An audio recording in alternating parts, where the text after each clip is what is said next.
안녕하세요.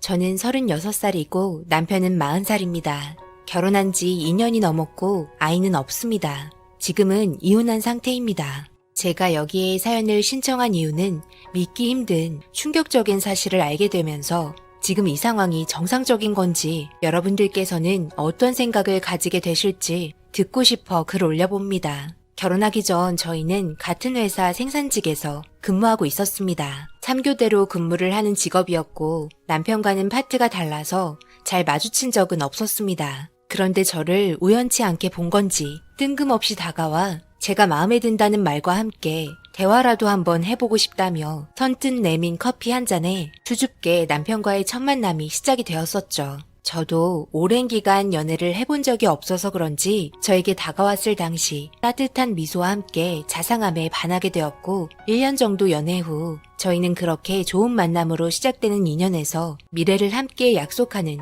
결혼까지 하게 되었습니다. 서로 형편도 비슷했기에 별 문제 없이 일사천리로 진행이 되었습니다. 많은 분들의 축하와 함께 사내에서 결혼까지 이어진 적은 이번이 처음이었다며 대표님께서 큰맘 먹고 신혼여행으로 하와이까지 보내주셨습니다. 정말 감사했죠. 이런 회사에서 일한다는 게 너무 좋았습니다. 그렇게 신혼여행을 다녀왔고 2년 후 아이를 가지면 좋겠다는 시어머니의 말에 저희 또한 그렇게 한다고 말했었습니다. 그리고 2년이 지났습니다. 우리 나이도 있으니 아무래도 아이 계획을 빨리 가지는 게 좋을 것 같지? 우리 부모님께서도 애타게 기다리고 계시고 시어머니께서도 2년 후 가지라며 여유 있게 기다려 주실 수 있다고 하셨지만 어차피 아이 가질 거 하루라도 빨리 계획하는 게 좋을 것 같아. 그런데 꼭 아이를 가져야 해? 정말 힘들 텐데. 육아하는 거 장난 아니야. 새벽마다 일어나야 하고 입덧은 또 얼마나 힘든데. 기저귀 값이랑 분유값도 만만치 않아.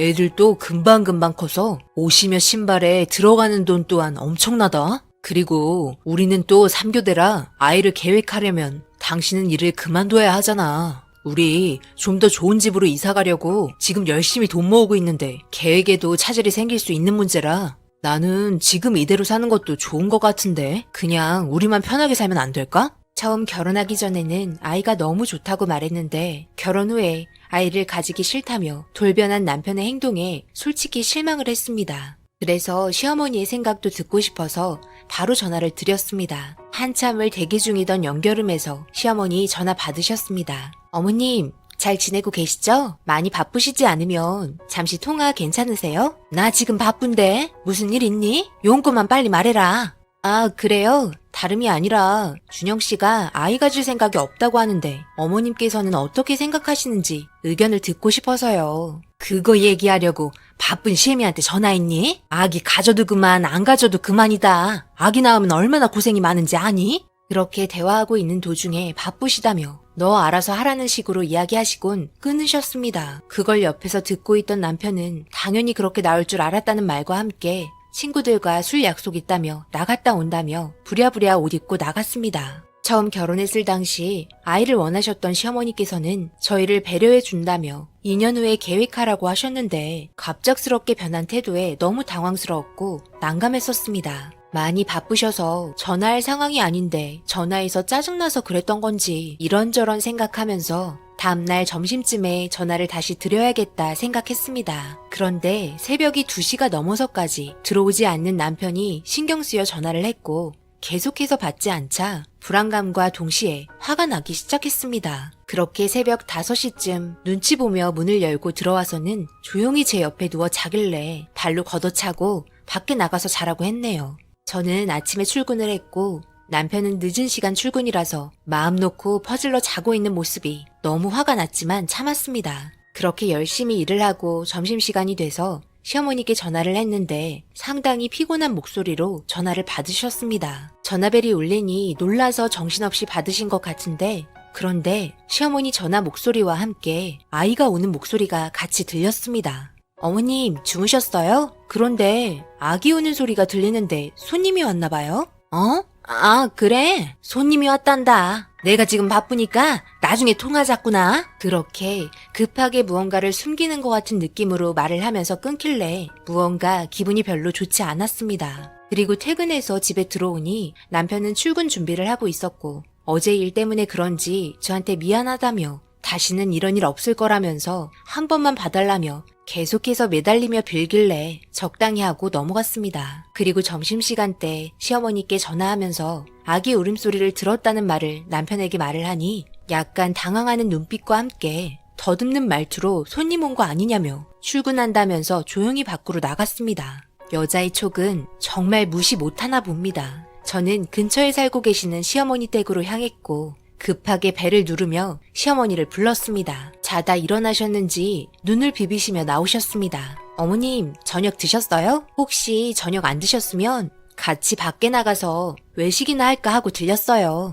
이런저런 할 얘기도 있고요. 뭐? 그래서 말도 안 하고 불쑥 찾아온 거니? 전화 한 통이라도 하고 오지 그랬냐? 잠깐만 기다려봐라. 금방 준비해서 나올 테니. 어머님, 저 목이 마른데 물 좀 마실게요. 요즘 날씨가 너무 많이 더워졌죠. 여기까지 오는 동안 땀이 났다니까요. 저는 불쑥 들어가 신발을 벗고 주방으로 향하면서 주위를 살펴봤지만 아무것도 없었습니다. 아기의 흔적조차 없었습니다. 요즘에 너무 제가 민감했던 건지 정말 손님이 왔었는데 혼자 다른 상상을 펼치고 있었던 것 같아 괜히 민망했습니다.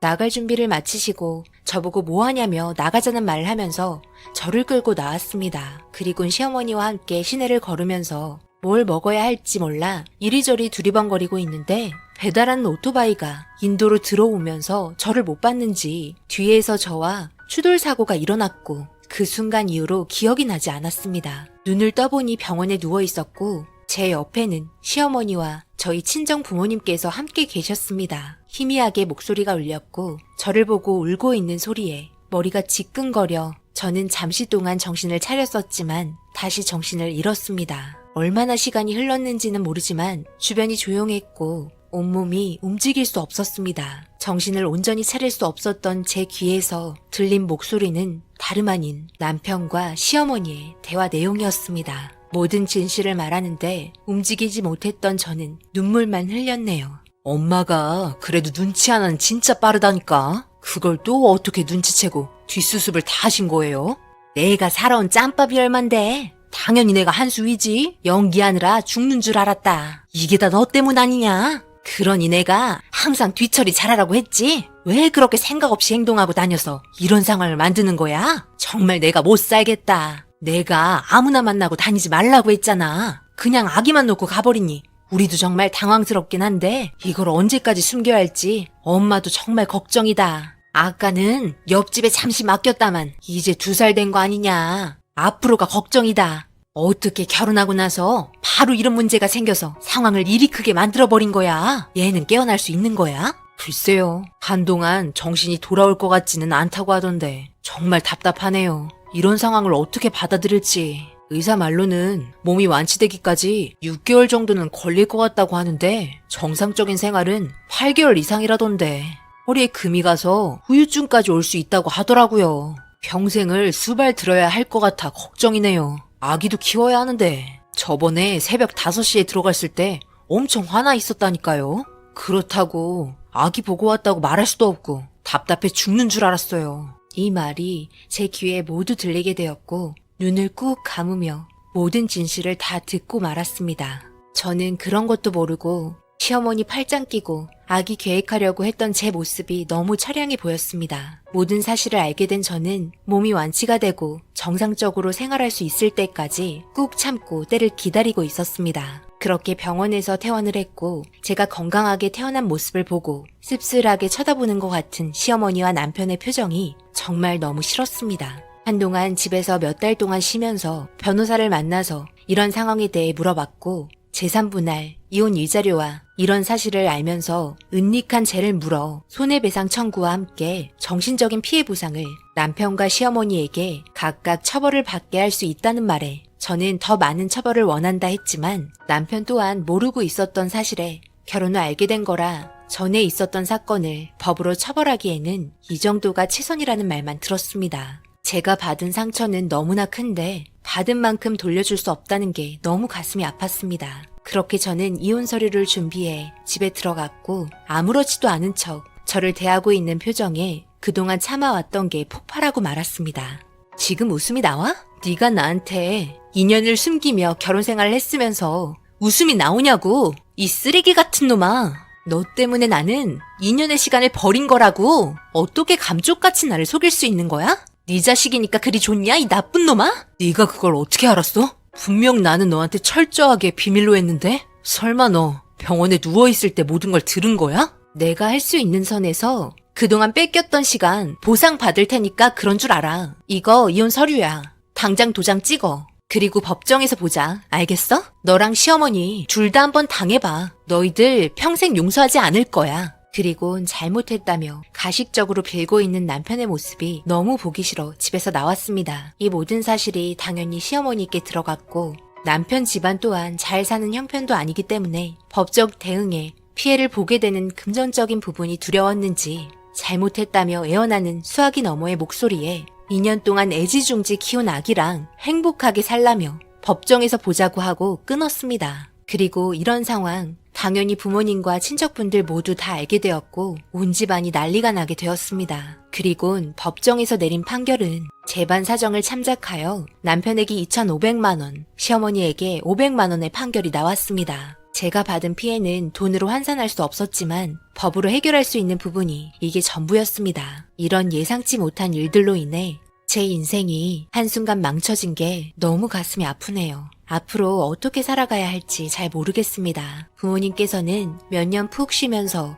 재정비할 시간이 필요할 것 같다 했지만 쉬면서 우울증이 올 것 같아 많이 힘드네요. 제가 잘 헤쳐나갈 수 있을까요? 격려의 한마디 부탁드립니다. 제 사연 읽어주셔서 감사합니다. 오늘의 사연은 여기까지입니다. 댓글로 여러분들의 생각과 조언을 남겨주세요. 구독, 좋아요, 알림도 꼭 부탁드립니다. 저는 다음 영상으로 찾아뵙겠습니다. 감사합니다.